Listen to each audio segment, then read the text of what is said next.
Bienvenue à Déco chez Clos. Aujourd'hui, on parle de chakras, un sujet que je trouve absolument fascinant. Nous sommes en mode décoration. Alors, ça va être ça le sujet principal parce qu'on trouve une foule d'informations sur les chakras de façon générale. Alors, le chakra, je prends la définition exacte, ce sont des roues d'énergie situées où il y a des points de jonction de canaux d'énergie le long de notre colonne vertébrale. Nous sommes habités par une spirale d'énergie. La façon dont je vois ça, moi, les chakras, c'est que pour avoir une belle vitalité, une belle énergie, ils doivent être bien alignés, les chakras, pour qu'une énergie électromagnétique se promène entre les chakras et nous donne notre maximum de vitalité d'énergie. Alors, les représentations que j'ai des chakras chez moi, à quelques exceptions près, suivent cette philosophie d'avoir les chakras alignés pour une bonne circulation d'énergie. Le premier que je vous montre, ma première façon de présenter les chakras, c'est quand j'ai trouvé une statue de Bouddha, une très belle statue, et pour savoir ce dont je parle avec les chakras, il faudra le regarder recto verso. Je vous explique. Alors, voici ma belle statue de Bouddha, et quand j'ai appris à connaître les chakras, voyez-vous, je la fais pivoter et de façon à les disposer le mieux possible, je suis partie avec celui du Sahasrara, le chakra de l'éveil. Ensuite, la Ajna, celui qu'on appelle le troisième œil ou qui est relié à la glande pinéale. Le Vishuddha, qui est le chakra de la gorge, avec ses caractéristiques. Le Anahata, qui est celui du cœur, le chakra du cœur, où les belles vertus de l'être humain se développent, s'expriment. Et en descendant toujours le Muladhara, que je considère comme étant, quand nous sommes en interaction avec les autres, que des vibrations qu'on émet se mettent au diapason des vibrations de l'autre, dans des relations absolument authentiques. Le Svadhisthana, celui de la création, je suis une création d'un créateur et je peux devenir à mon tour créateur de création, qui fait de nous des êtres de lumière. Et le Muladhara, c'est le chakra racine, et comme notre corps est composé d'éléments comme la terre, certains éléments communs, nous tirons une grande vitalité. Alors, quand je regarde ma statue, de la racine, en passant par le cœur, vers l'éveil, je la place recto verso, selon les humeurs.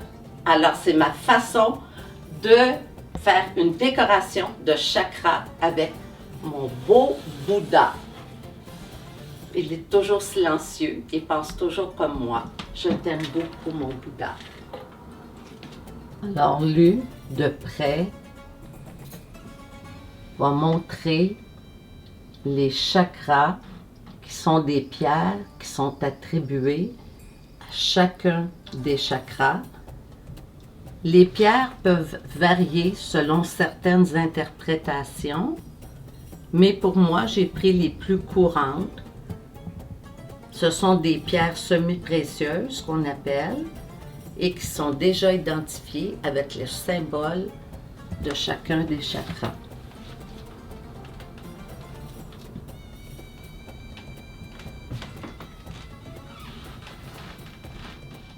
Alors, une autre représentation des chakras, vous voyez ici le lustre.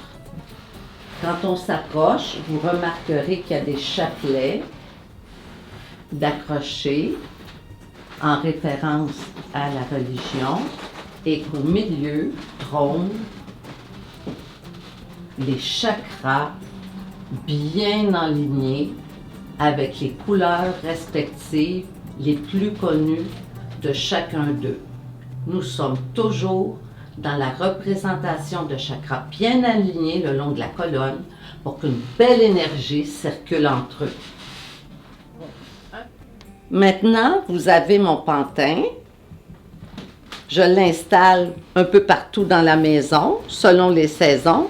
Mais ici, la raison pour laquelle nous allons zoomer, c'est que je vous montre un bijou qu'on peut porter en pendentif, si on en a deux en boucle d'oreille. Et vous voyez encore ici la représentation de chacun des chakras dans une ligne bien droite. Le porter sur soi, c'est déjà un bel avantage de croire au pouvoir des chakras pour développer une belle énergie, être un être de lumière. Alors là, je laisse la représentation des chakras là, comme le long d'une colonne pour vous montrer un arbre de chakras. L'arbre est un symbole de protection, de renaissance et d'amour. On ne peut pas ne pas penser à l'arbre de vie, à l'arbre de la science du bien et du mal, d'Adam et Ève, comme on ne peut pas ne pas penser à Bouddha qui est assis sous un arbre pour réfléchir au sort de la nature humaine.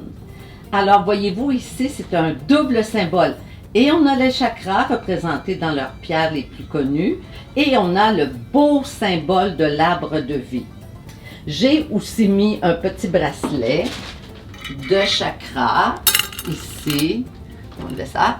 Le petit, parce que j'aime beaucoup les porter et je trouve que la combinaison de couleurs est toute belle. Alors, voyez-vous, nous disons, c'est connu en décoration, là, que quand on s'entoure de lieux dans lesquels il y a des chakras, donc moi, ma propre résidence, ça améliore notre bien-être physique et émotionnel. C'est un bon support pour la méditation. Alors, je vous souhaite de trouver de ces objets, de ces belles pierres qui représentent ces centres d'énergie qui nous habitent, qui sont auréolés d'un certain mystère, mais qui nous font vivre des vies bien remplies au point de vue spirituel, émotionnel. Alors, c'était la vidéo concernant les chakras, juste à les imaginer dans ma décoration, déjà bien enlignée. J'imagine la belle énergie qui circule entre mes chakras. Les regarder de temps en temps, ça nous rappelle à cet essentiel qu'est la méditation pour se sentir toujours en paix et connecté avec plus grand que soi. Sur ce, je vous dis à une prochaine fois pour d'autres découvertes et soyez à l'affût de tout ce qui sont tous les objets qui vous font plaisir, qui agrémentent votre intérieur et qui sont une source de sérotonine, de dopamine, de tout ce qui, dans notre cerveau, nous donne de la joie, du bonheur et du plaisir de vivre. À la prochaine! Portez-vous bien!